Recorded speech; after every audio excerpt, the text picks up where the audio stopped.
इस बार जो है ना मौसमी का रेट बहुत डाउन रहा है क्योंकि फल बहुत ज़्यादा था। तो अभी जो न्यू फल निकल रहा है माशाल्लाह वो देखें उसकी कंडीशन।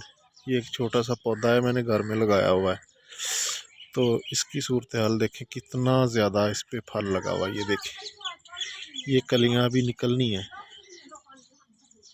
तो इसकी सिचुएशन देखें, कितना ज़्यादा इसने फल लिया हुआ है, यानी ओवरलोडेड हुआ है ये देखें।